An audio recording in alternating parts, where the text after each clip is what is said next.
just trying to get back to pick up some of our wounded and dead, and of course the wounded were killed by then too. But we got pinned down out in an open.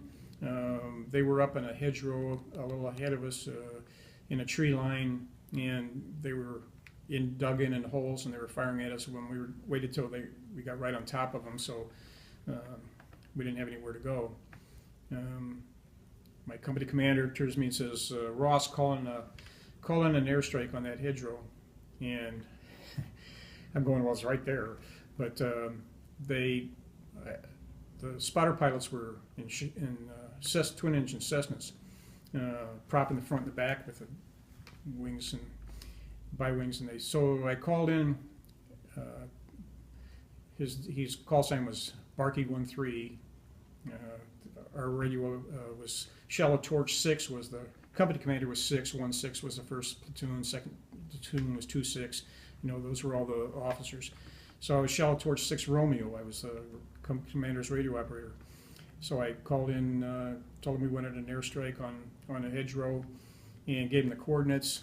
And he came flying in, and he looked at the situation. He says, "Are you talking about this hedgerow here?" And he scraped with his machine gun fire, and as he did, they ducked down, and we kind of tried to slide back a little bit.